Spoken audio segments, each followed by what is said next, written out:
जब धरती पर उजाले से ज्यादा सन्नाटा था और जहां खुशियां आने से पहले ही सांसें खामोश हो जाती थीं। ये कहानी है नंदीग्राम की, एक ऐसा गांव जहां हर नवजात की सांसें जन्म लेते ही रुक जाया करती थीं। गांव की मिट्टी में कोई जहर नहीं था, नदी का जल निर्मल था, हवा में कोई धूल नहीं, फिर भी एक श्राप था जिसे कोई समझ नहीं पाया। राजमहल में चीखें गूंजती थीं, लेकिन वो प्रसव की नहीं, माताओं के विलाप की थीं। राजा वर्धन देव, जो अपने क्रूर फैसलों और लोहे के जैसे हृदय के लिए जाना जाता था, अब एक टूटे हुए पत्थर की तरह बन गया था। वो हर बार एक ही सवाल करता, आखिर कौन है जिसने मेरी प्रजा को यह श्राप दिया? एक बार रात में चांद आधा था, आसमान में गहराई थी और जंगल की गहराई हवा के जैसे साइं साइं हड्डियों में उतरती थी। गांव के उत्तर दिशा में एक झोपड़ी में एक अंधा वृद्ध ध्यानमग्न बैठा था। नाम था उसका गुरु शंभुनाथ। गुरु शंभुनाथ के सामने एक नवजात बालिका रखी थी, उजले कपड़ों में लिपटी, पर उसके चेहरे पर कोई डर नहीं। गले में एक पुराना तांबे का लॉकेट था जिस पर लिखा था आत्मा। गुरु शंभुनाथ मुस्कुराए और बोले, लगता है श्राप को जवाब मिल गया है। अगली सुबह जब गांव वालों को पता चला कि जंगल में एक नवजात जीवित बची है, लोगों की आंखों में डर और उम्मीद दोनों एक साथ चमक उठे। कुछ ने कहा, ये देवी है, श्राप मिटाने आई है। कुछ ने चुपचाप कान में फुसफुसाया, या शायद ये खुद श्राप है जो अब अपने पांव फैला रही है।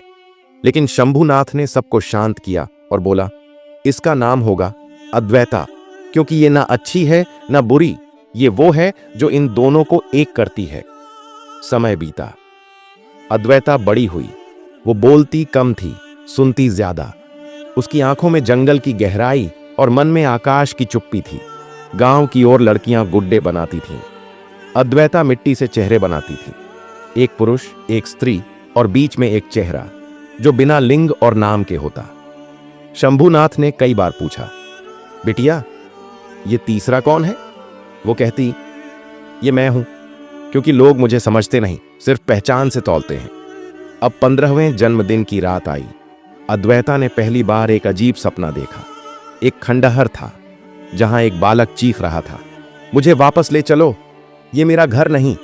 और फिर आसमान में एक लाल सूरज उगा जो कभी ढलता नहीं। अद्वैता की नींद खुली। उसके लॉकेट से हल्की सी गर्मी निकल रही थी। वो डर गई, लेकिन उसने शंभुनाथ से कुछ नहीं कहा। पर उस रात से रोज वही सपना आने लगा और हर बार सूरज और लाल होता गया। उसी बीच राजमहल में एक और घटना हुई।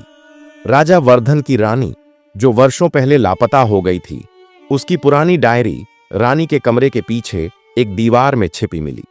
डायरी में लिखा था, मैंने अपनी बेटी को जंगल में छोड़ दिया क्योंकि ज्योतिषी ने कहा था कि वो राज्य का विनाश लाएगी, लेकिन मेरे हृदय ने हमेशा कहा वो रोशनी है। काश कोई उसे गले लगाए, काश वो मुझे माफ कर दे। राजा ने पहली बार चुपचाप रोना शुरू किया। कुछ समय बीता। राजमहल का राजकुमार कनिष्क, जो बाकी राजाओं की तरह अहंकारी नहीं था, वो अद्वैता को देखने गया। अद्वैता उसे साधारण लगी, लेकिन जब उसकी आंखों में झांका तो उसे कोई परिचित सी गहराई दिखी।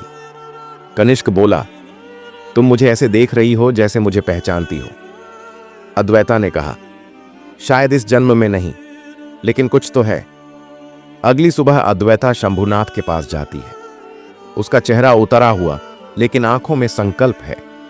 अद्वैता बोली, गुरुदेव, मुझे उस जगह जाना है जो मेरे सपनों में आता है। वहां एक बच्चा रोता है और मैं उसका दुख महसूस करती हूं।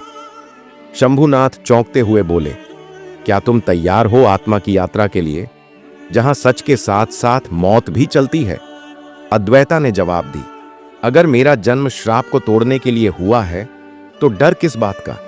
गुरु शंभुनाथ ने उसे आशीर्वाद दिया और एक पुराना नक्शा सौंपा जिस पर लिखा था, रक्त पर्वत की राह केवल वही जान सकता है जिसकी आत्मा स्वयं को पहचान चुकी हो। इधर राजमहल में कनिष्क अपने पिता से मिलकर पूछा, पिताजी, मैं अद्वैता के साथ रक्त पर्वत जाना चाहता हूं। मुझे लगता है यही हमारी मुक्ति का रास्ता है। राजा वर्धन गुस्से में बोला, तू एक गांव की लड़की के पीछे मेरी गद्दी को दांव पर लगाएगा? कनिष्क ने जवाब दिया, अगर वह लड़की आपकी ही बेटी हुई तो तब आप क्या कहेंगे? राजा स्तब्ध रह गया। कनिष्क आगे बढ़ गया। फिर अद्वैता और कनिष्क अब जंगल की गहराइयों में पहुंचे। रास्ता कांटों और अजीब ध्वनियों से भरा है।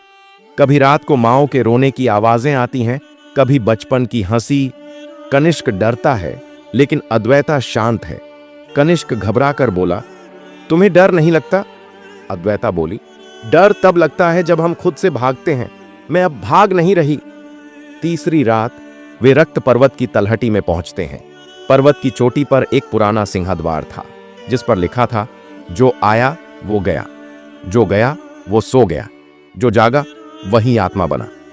अद्वैता ने जैसे ही लॉकेट को द्वार के केंद्र में रखा, पूरी धरती कांप उठी। एक विशाल काली आकृति हवा से निकली और बोली, कौन है जो आत्मा की चाबी लेकर आई है? कनिष्क कांपते हुए अद्वैता से बोला, क्या यह वही श्राप है? अद्वैता साहस के साथ जवाब दी, नहीं, ये हमारी छाया है, हमारे ही कर्मों का प्रतिबिंब। मैं इसे स्वीकार करती हूं। अचानक काली आकृति में एक स्त्री की आवाज गूंजी, मैं रानी थी और मैं श्राप बन गई, क्योंकि मैंने अपनी संतान को त्याग दिया। अद्वैता के लॉकेट से तेज रोशनी निकली और वो स्त्री आकृति अद्वैता के सामने प्रकट हुई और बोली, मैं तेरी मां हूं। अद्वैता आंखों में आंसू ली पूछी, आपने मुझे क्यों छोड़ा? रानी बोली, क्योंकि मुझे डर था कि तू मेरा अंत लाएगी, पर असल में तू मेरी मुक्ति थी। रानी की आत्मा अद्वैता को गले लगाती है और श्राप का जादू टूटने लगता है। उसके बाद रक्त पर्वत अब एक सुंदर हरा पर्वत बन जाता है। गांव में पहली बार एक स्वस्थ बच्चा जन्म लेता है और पहली बार गांव में ढोल बजते हैं। राजा वर्धन दौड़ता है, अद्वैता को गले लगाता है और रोता है और कहता है, मुझे माफ कर दो बेटी, मैंने तुम्हारी मां और तुम्हें खो दिया, लेकिन अब कुछ नहीं खोऊंगा। अद्वैता मुस्कुराती है और कहती है, मैं वापस आ गई हूं पिताजी, लेकिन आत्मा अब सिर्फ मेरी नहीं, ये पूरे नंदीग्राम की है। नंदीग्राम में अब उत्सव का माहौल था। मंदिरों में घंटियां बज रही थीं और नवजात बच्चों की किलकारियां पहली बार हर घर में गूंज रही थीं। पर अद्वैता भीतर से बेचैन थी। शंभुनाथ उसके पास आकर बोले, बेटी, तूने श्राप मिटा दिया, लेकिन आत्मा की यात्रा पूरी नहीं हुई है, अभी एक निर्णय बाकी है। अद्वैता बोली, कैसा निर्णय गुरुदेव? शंभुनाथ ने गंभीर स्वर में कहा, श्राप केवल इस भूमि पर था, पर उसका मूल कारण था इंसानों का भ्रम और स्वार्थ। अब आत्मा को तय करना है, क्या वो इस शरीर में बनी रहेगी या किसी और रूप में लौटेगी। दोनों राजमहल की ओर निकले। कनिष्क, जो अब राज्य का उत्तराधिकारी है, अद्वैता से विवाह का प्रस्ताव रखते हुए बोला, तुम मेरी रानी बनो अद्वैता, हम मिलकर एक नया युग शुरू करेंगे, प्रेम, न्याय और प्रकाश का युग। अद्वैता मुस्कुराकर बोली, राजकुमार, तुमने मुझे आत्मा समझा, शरीर नहीं, पर मैं कोई राज्य नहीं चाहती। मुझे उस रास्ते पर चलना है जो आत्मा की पुकार है। और एक बात तुम्हें कभी नहीं भूलनी चाहिए कि एक भाई और बहन का विवाह कभी नहीं होती, असंभव है और राज्य के लिए भी भयावह है। एक रात अद्वैता अकेली उस नदी के पास जाती है जहां रानी ने कभी उसे त्यागा था। वहां एक प्राचीन वृक्ष है जिसे गांव वाले निर्णय वृक्ष कहते हैं। कहा जाता है कि जो आत्मा त्याग करती है वही वृक्ष उसे अंतिम रूप देता है।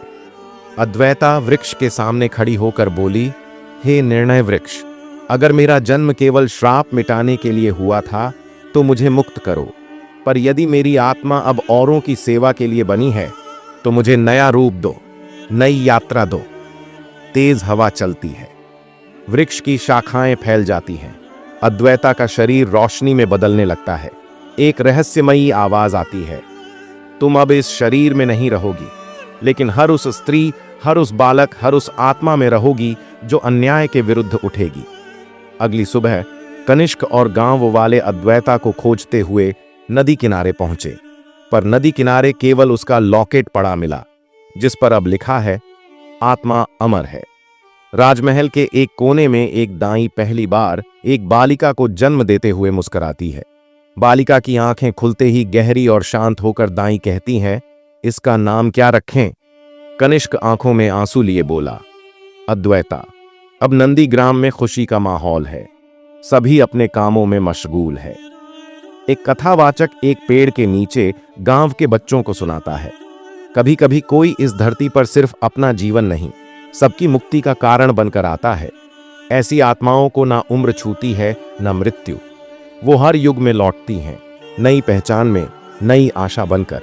और हाँ, एक बात और याद रखना, जब इंसान अपनी पहचान, नाम, रूप और डर से ऊपर उठकर सेवा करता है तो वह व्यक्ति नहीं, आत्मा बन जाता है। फिर एक बात और, श्राप तभी टूटता है जब अहंकार टूटता है और प्रेम उस खाली जगह को भर देता है। तो आपको यह कहानी पसंद आई तो कृपया इस वीडियो को लाइक करें, अपनी राय कमेंट बॉक्स में कमेंट करें।